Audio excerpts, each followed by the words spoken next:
Hello students, welcome back to the online class of Sheikh Di Abdullah Mullah School and College. I am here to welcome the students of class 8 today.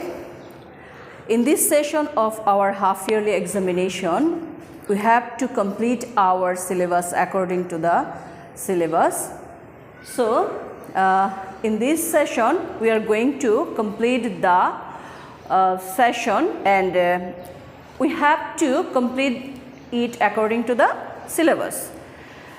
In English second paper, I am going to take a class from English second paper and this is a grammar topic definitely, and today I am going to take class on suffix prefix, use of suffix prefix. Students, তোমরা suffix prefix সম্পর্কে বেশ ভালো ধারণা পেয়েছো already, তো আরেকটু যদি আমার মতো করে দেখো তাহলে আরেকটু বেটার হয়তো বুঝতে পারবে। স্টুডেন্টস, আমরা সাফিক্স প্রিফিক্সটা সম্পর্কে নিশ্চয়ই ভালো একটা জ্ঞান রেখেছি যে সাফিক্স প্রিফিক্স কি।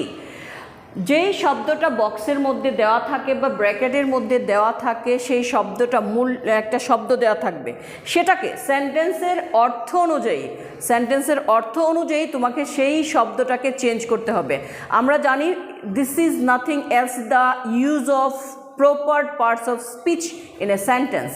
So students, সেন্টেন্সের মধ্যে পার্টস অফ স্পিচের সঠিক ব্যবহারটাই হচ্ছে সাফিক্স প্রিফিক্স, যেটা বাংলা আমরা উপসর্গ বলে থাকি।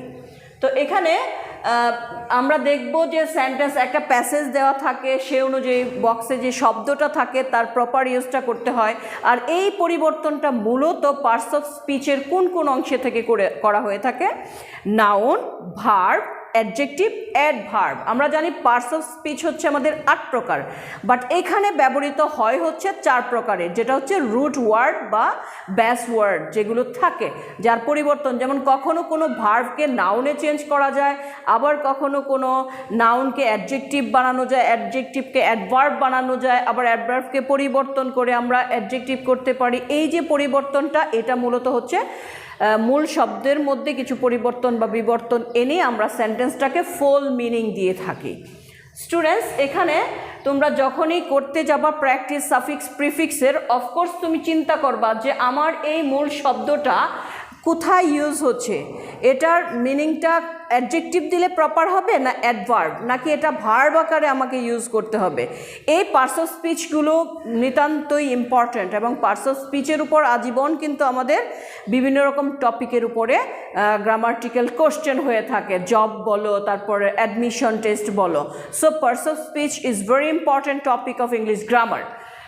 ওকে স্টুডেন্টস, এখানে let's see something here. Physical exercise increases. খাতা কলম নিয়ে তোমরা বসো এবং লিখে লিখে খেয়াল করো, এবং পাশাপাশি ওয়ার্ডটা যে চেঞ্জ করলাম সেটা পার্টস অফ স্পিচের কোনটাতে, কোন অংশে পড়েছে আমরা খেয়াল করব প্রত্যেকবার। Physical exercise increases our appetites and improve. শরীরচর্চাটা আমাদের বৃদ্ধি করে, অ্যাপিটাইট ক্ষুধা বৃদ্ধি করে, অ্যান্ড ইমপ্রুভ করে কিসের? ডাইজেস্ট শব্দটা আছে আমার, ডাইজেস্ট পাওয়ার। ডাইজেস্ট পাওয়ার কথাটা কেমন? পাওয়ারের আগে যেহেতু ডাইজেস্ট শব্দটা ইউজ হয়েছে, পাওয়ারটাকে যদি আমি নাউন ধরি, নাউনের আগে আমার যে শব্দটা আছে ওটাকে অ্যাডজেক্টিভ করতে হবে to qualify the noun properly. So আমরা দেখতে পাবো এখানে 3টা ডাইজেস্ট আছে। ডাইজেস্ট শব্দ তিনবার দেওয়া আছে ব্রেকেটের মধ্যে, কিন্তু এটার প্রপার ইউজটা কি হবে সেটা আমার জানতে হবে। তো ফিজিক্যাল এক্সারসাইজ আমাদের ক্ষুধা বৃদ্ধি করে এবং ইমপ্রুভ করে আমাদের ডাইজেস্টিভ পাওয়ার। পাওয়ারের আগে ডাইজেস্ট শব্দটা হয়ে যাবে কি? ডাইজেস্টিভ। কারণ কি? এটার অ্যাডজেক্টিভ হচ্ছে, কারণ পাওয়ার হচ্ছে নাউন, নাউনের আগে অ্যাডজেক্টিভ বসে নাউনটাকে কোয়ালিফাই করেছে। Okay, if anybody suffers from আবারও digest, he should take physical exercise. যদি কেউ কিসের সাফার করে, এরকম হজমের প্রবলেম প্রবলেম ফেস করে, তাহলে অবশ্যই তাকে ফিজিক্যাল এক্সারসাইজ নিতে হবে। তাহলে এখানে আমার কি হবে? সাফার ফ্রম কিসের? সাফার মানে হচ্ছে দুর্ভোগ হয়, দ্যাট মিন্স ডাইজেস্টিভ পাওয়ারের তো না, নিশ্চয়ই বদ হজম, দ্যাট মিন্স ইনডাইজেশন। এখানে আমার এই ডাইজেস্টটা হবে ইনডাইজেশন, ইটস এ নাউন। যদি কেউ ইনডাইজেশনে ভুগে তাহলে he should take physical exercise. Okay, আবার প্রপার ডাইজেস্ট এখানে আসবে, প্রপার ডাইজেস্ট এটা হবে আমার ব্রেকেটের শব্দ। Proper digest of food removes his lots of appetite, মানে প্রপার ডাইজেশন হবে, এখানে হবে প্রপার ডাইজেশন। সঠিকভাবে যদি ডাইজেশন হয় তাহলে তার ক্ষুধা বৃদ্ধি করবে এবং শরীরে সে খাবারটা কাজে লাগবে, প্রয়োজন আসবে। আমরা তিনটা ডাইজেস্ট দেখেছি, কখনো ডাইজেস্টটা আমার অ্যাডজেক্টিভ হয়েছে ডাইজেস্টিভ পাওয়ার, আবার কখনো ইনডাইজেশন হয়েছে দ্যাট ইজ নাউন, তারপর আবার ডাইজেশন হয়েছে দিস ইজ অলসো নাউন। একটা ডাইজেস্টের কত রকম ইউজ আমরা দেখলাম। ডাইজেশন হজম ক্ষমতা, ইনডাইজেশন বদহজম, দ্যাট মিন্স হজম ক্ষমতা নাই বা কিছু। ডাইজেশনের বিপরীতার্থক ইউজ হয়েছে এখানে, বাট দুটোটাই হচ্ছে নাউন। আরেকবার ডাইজেস্টিভ ইউজ করেছি এখানে, সেটা হচ্ছে আমাদের অ্যাডজেক্টিভ। সো স্টুডেন্টস, এভাবে হচ্ছে সেন্টেন্সের মিনিংকে প্রপার করার জন্যে কখনো ভার্বকে নাউনে পরিবর্তন, কখনো নাউনকে অ্যাডজেক্টিভ বানানো, এভাবে পরিবর্তনগুলো আনতে হয় মূলত সাফিক্স প্রিফিক্সে। ওকে, এবার physical exercise removes constipate. Physical exercise regular করলে দূর করে আমাদের, ভার্ব যেহেতু আছে এখানে একটা নাউন হবে। কনস্টিপেট মানে কি? কনস্টিপেশন হবে, দ্যাট মিন্স কোষ্ঠকাঠিন্যতা আমাদের রিমুভ করে। And helps proper blood circulate আছে, ব্লাডের সঙ্গে কি আসবে? নাউন চলে আসবে, সার্কুলেট হবে না।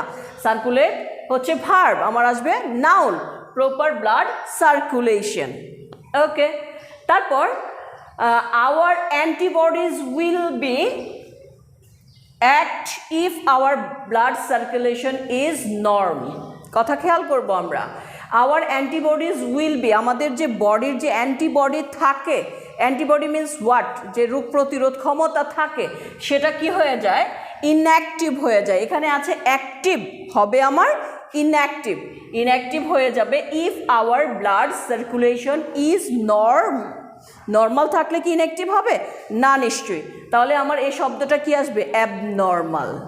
যদি আমাদের ডাইজেশন ব্লাড সার্কুলেশনটা অ্যাবনর্মাল হয়ে যাবে যদি আমরা ইনঅ্যাক্টিভ হই, আমাদের অ্যান্টিবডি যদি ইনঅ্যাক্টিভ হয়ে যায় তাহলে অ্যাবনর্মাল হয়ে যাবে, নর্ম হবে না। ওকে, প্রপার, প্রপার মানে যথাযোগ্য, সঠিক।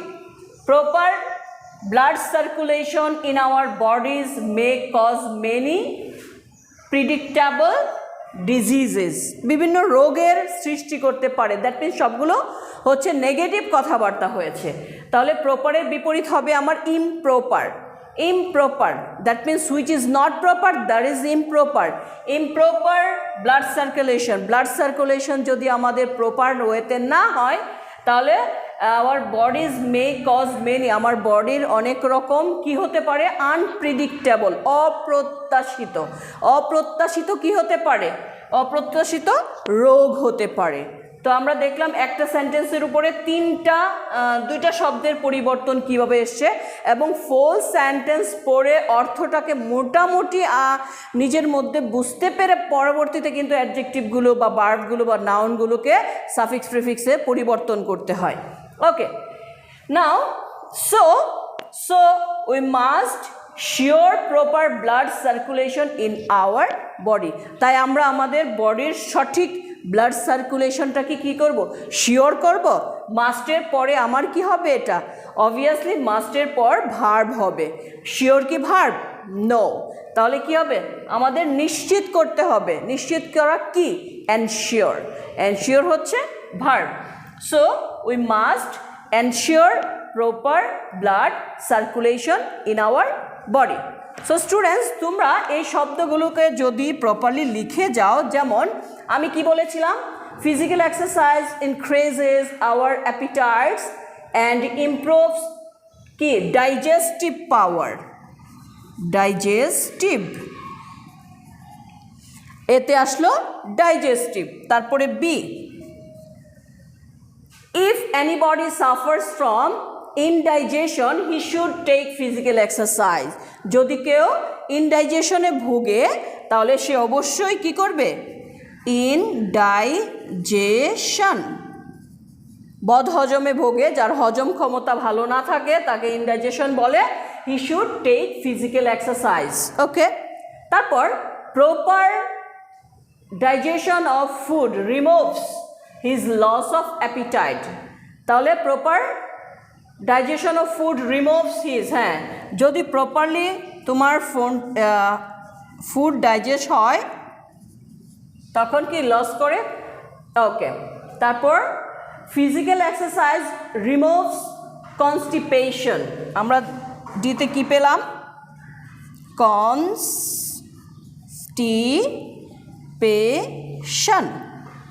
কনস্টিপেশন পেলাম। Removes constipation and helps proper blood circulation. আমরা এখানে দেখতে পাচ্ছি ইতে সার্কুলেশন। তারপর F circulation. Our antibodies will be act if our blood circulation is norm. তাহলে ইনঅ্যাক্টিভ হয়ে যাবে if our blood circulation is abnormal. নর্মের কি হবে?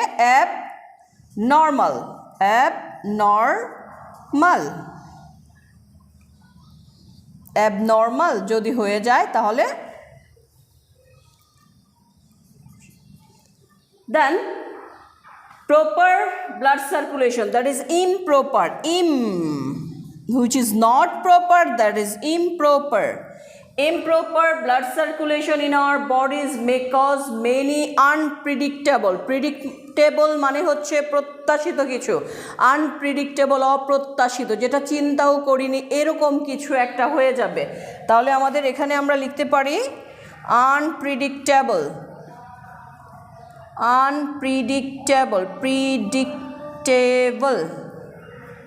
unpredictable, অপ্রত্যাশিত কিছু। সো উই মাস্ট শিওর না এনশিওর। সবসময় মনে রাখবে যখন can, could, may, might, must এর পর যে শব্দটা থাকবে সাফিক্স প্রিফিক্সে সেটা অবভিয়াসলি ভার্ব আকারে নিশ্চিত করতে হবে। তাহলে ensure, ENSURE, ensure proper blood circulation in our body. So students, এভাবে প্রত্যেকটা শব্দ, এবং আমি কিন্তু পাশাপাশি বলে দিয়েছি এগুলো নাউন, অ্যাডজেক্টিভ, নাউন, তারপরে অ্যাডজেক্টিভ কোনটা পাশাপাশি লিখে যদি, অ্যাডভার্ব কোনটা লিখে যদি আমরা প্র্যাকটিস করি তাহলে আমাদের পার্টস অফ স্পিচটাও ক্লিয়ার হবে, অ্যান্ড দেন আমরা সেন্টেন্সকে আরও বেশি বুঝতে পারবো, লিখতে পারবো, আমাদের রাইটিং ক্যাপাসিটি বেড়ে যাবে। সো স্টুডেন্টস, এই ছিল সাফিক্স প্রিফিক্সের একটা মডেল 13-14 থেকে নেওয়া। তারপর তোমরা মডেল তোমাদের অষ্টম শ্রেণীর এবার হাফ ইয়ারলির জন্য আছে আমাদের মডেল 12 থেকে 25, 12 থেকে 25-এর সবগুলো মডেল আমরা পারফেক্টলি করব। And then thank you everyone.